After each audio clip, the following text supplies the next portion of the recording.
Are you looking for a fancy meal for a special occasion? I know just the recipe, pan-seared scallops. We don't have it very often, but I love seeing my husband's eyes light up when I treat him to this simple gourmet meal. I'm going to use fresh, dry scallops. They have an ivory to pinkish hue, a little bit sticky on the surface, and have a nice briny aroma. Some markets sell wet scallops. Wet scallops have been chemically treated to extend shelf life and retain moisture. The only challenge with using those is that, sometimes that moisture gets released so that it steams instead of browns immediately in the pan. However, if that's all you have available, you can definitely use it in this recipe. Combine 1/3 cup salt and 1 cup hot water in a medium bowl. Stir until the salt is mostly dissolved. Then add 4 cups of ice cubes. Once the water is cold, add 1 pound of scallops. Brine the scallops for 10 minutes. While the scallops sit in this salty solution, some of the proteins are going to start to dissolve and reshape, creating this gel-like matrix that's going to lock in the moisture so that when the scallops are cooked, they're going to stay nice and tender. Before culinary school, I never brined my scallops and I would get tough and rubbery textures. But now that I know about brining, I never skip this step. Drain and rinse the scallops under cold water. Transfer the scallops to a sheet pan lined with paper towels. Place another sheet of paper towels on top and gently press until each piece is dry. The drier the surface, the better the sear.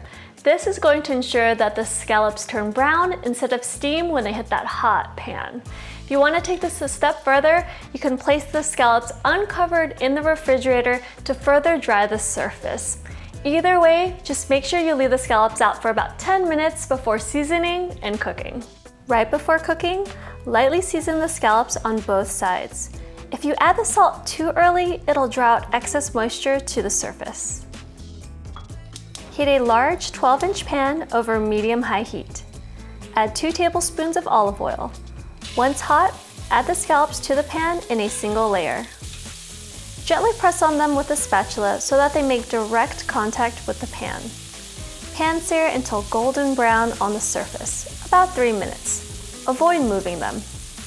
Melt 2 tablespoons of butter in the pan. Flip the scallops over and baste. Tilt the pan as needed to cook until firm but tender, about 1 to 2 minutes. Turn off the heat and transfer to a clean plate. Basting the scallops with a little bit of butter towards the end of cooking is going to boost the browning. Why? Because the proteins and milk salts in the butter are going to start to turn brown and stick to that surface, creating a beautiful crust. To tell when the scallops are done, they're going to be firm to the touch, opaque through the center, and when you cut them with a knife or a fork, they're gonna have just a little bit of resistance. These are perfect, and there's just so much rich and briny flavor left in the pan. I'm gonna make a pan sauce. Using the same pan to cook the scallops, turn the heat up to medium. Add in 1 tablespoon of minced garlic and saute until fragrant, about 30 seconds. Add in 2 tablespoons of lemon juice and 1 teaspoon of lemon zest. Scrape the pan to remove any brown bits and stir into the sauce. Cook for about 1 minute. Turn off the heat and whisk in 1 tablespoon of Dijon mustard and 2 tablespoons of heavy cream. Add the scallops back to the pan and warm over low heat, about 2 minutes. Garnish with 1 teaspoon of chopped dill and black pepper. Wow, this looks amazing. Jason is going to love this. Although it's not a special occasion without this irresistible dessert right here. Now to serve this, I would pair it with some angel hair pasta, maybe a fresh green salad to start, and have a bottle of wine or champagne at the table. Cheers, see you in the next video.